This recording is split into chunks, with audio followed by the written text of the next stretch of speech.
I never imagined that my life would turn into the kind of story people listen to in disbelief. The kind they shake their heads at and say sounds unreal. Yet here I am, telling you about the moment I discovered that my husband was cheating on me with my own sister. Even now, putting those words together feels heavy, like each one carries a weight that never truly goes away. This story isn't just about infidelity, it's about betrayal layered upon betrayal, about silence being chosen over truth, and about how I was forced to choose myself when everyone else chose comfort, denial, and appearances over my pain. When I got married, I believed I was stepping into a future built on trust, partnership, and mutual respect. My husband wasn't perfect, but I thought we were solid. We had built routines together, shared dreams, and promised each other loyalty. My family was deeply involved in my life, and my sister was someone I trusted more than anyone else in the world. We had grown up side by side, fought as kids, supported each other as adults, and shared an unspoken understanding that we would always have each other's backs. I never once believed that the two people I trusted the most would become the source of my deepest trauma.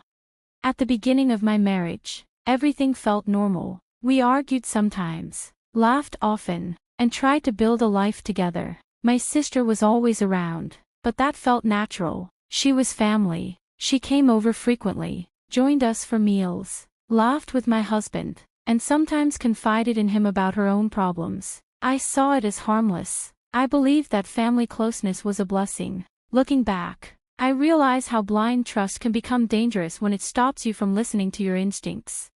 The first cracks were subtle. My husband started pulling away emotionally. Conversations became shorter, his patience thinner. He spent more time on his phone and less time engaging with me. When I asked what was wrong, he blamed stress and work pressure. I accepted those explanations because I wanted peace. At the same time, my sister became more involved in my marriage than ever before. She always seemed to know when we had disagreements, always had advice ready, often positioning herself as the one who understood him better than I did. I told myself she was just trying to help.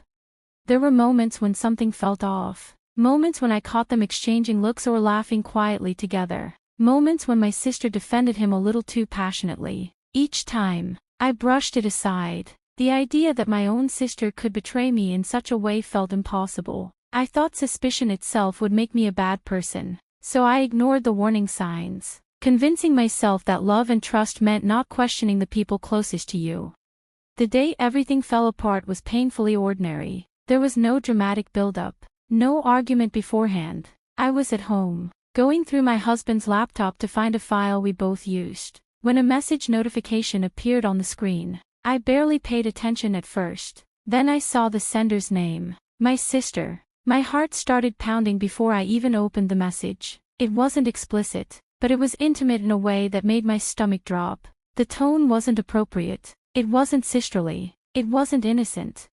I closed the laptop immediately, trying to calm myself down. I told myself I was misreading things. That exhaustion or stress was making me paranoid. But that uneasy feeling wouldn't leave me. It sat in my chest all day, growing heavier with every hour. That night, while my husband slept peacefully beside me, I lay awake staring at the ceiling, my thoughts racing. Eventually, I couldn't take it anymore. I got up quietly and opened the laptop again. What I found shattered me completely. There were months of messages between them, long conversations filled with emotional intimacy, private jokes, shared frustrations about me, and declarations that crossed every boundary imaginable. As I scrolled further, the truth became impossible to deny. Their relationship wasn't just emotional, it was physical. There were plans, details, and words that burned themselves into my memory. I felt numb, like my body had shut down to protect itself from the pain. I don't remember crying at first. I remember feeling cold. I remember my hands shaking so badly I could barely scroll. I remember thinking that this couldn't be real, that I must be dreaming, that I would wake up any second. But I didn't wake up. This was my reality. The people I trusted most had been lying to my face for months, possibly longer, while I played the role of a clueless wife and loving sister. When I confronted my husband, my voice didn't sound like my own. I asked him directly, giving him a chance to tell the truth. He denied it immediately, swore I was imagining things, accused me of invading his privacy. When I showed him the messages, everything changed. He broke down, cried, apologized, and begged me not to leave. He called it a mistake, said it just happened, said it didn't mean anything. Hearing him reduce such a deep betrayal to something accidental felt like another slap in the face.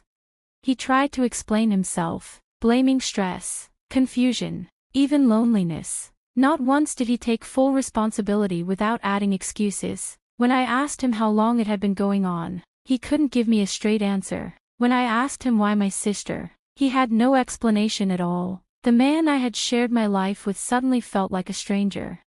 Confronting my sister was even more devastating. I expected denial, or maybe anger, but what I got was tears and justifications. She said she never planned for it to happen. She said she felt understood by him. She said she was lonely and vulnerable. At one point, she told me she still loved me and never wanted to hurt me. Hearing that from her felt almost cruel. If she loved me, how could she do the one thing that would destroy me completely? What hurt almost as much as the affair itself was the reaction of my family. When I told my parents and other relatives, I expected support. I expected them to be angry on my behalf, to protect me, to hold my sister accountable. Instead, I was met with discomfort and silence. Slowly, that silence turned into pressure. They told me to calm down. They told me not to ruin the family. They told me people make mistakes and that I should forgive and move on. Some even suggested that I must have failed as a wife in some way. They asked if I had been too busy, too distant, too emotional. In that moment, I realized how deeply ingrained it was for them to protect the family image at the expense of my pain. My sister was treated as someone who made a poor choice, while I was treated as someone causing unnecessary drama by refusing to accept it. Living like that was unbearable. I was expected to sit in the same room as my sister, to pretend everything was normal, to swallow my anger and heartbreak for the sake of peace. My husband continued to beg me to stay, promising therapy, change, and a better future. But every promise sounded empty. Trust once broken at that level doesn't magically repair itself. Every memory felt poisoned. Every shared moment now had a shadow hanging over it.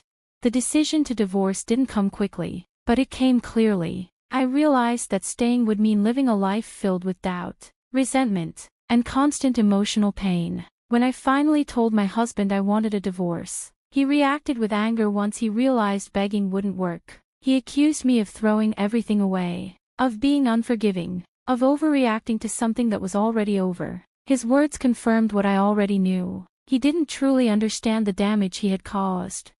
Cutting off my family was the hardest decision of all. These were the people who raised me, who were supposed to be my safe place. But they chose comfort over justice and silence over truth. I realized that staying connected to them meant constantly reopening the wound, constantly being reminded that my pain didn't matter as much as keeping up appearances. Walking away from them felt like losing a part of myself, but staying felt like losing my soul. The aftermath was lonely and painful. Divorce isn't just paperwork and legal steps. It's grief. It's mourning the future you thought you'd have. There were days I couldn't get out of bed. Nights when the silence felt unbearable. I questioned myself constantly. I wondered if I was too harsh, too stubborn, too unwilling to forgive. Those doubts were often reinforced by messages from family members telling me I was destroying the family. Therapy became my lifeline. It helped me understand that betrayal is trauma, especially when it comes from people you love deeply. I learned that forgiveness is a personal choice, not an obligation. I learned that boundaries are not acts of cruelty, but acts of self-respect. Slowly, I began rebuilding my life. I created new routines, surrounded myself with people who respected my pain, and learned to trust my instincts again. One of the hardest lessons I learned was that family can be toxic. Society teaches us that blood is everything, that family should always come first. But what no one tells you is that family can hurt you in ways no one else can. Loyalty should never require self-destruction. Choosing yourself doesn't make you selfish, it makes you brave.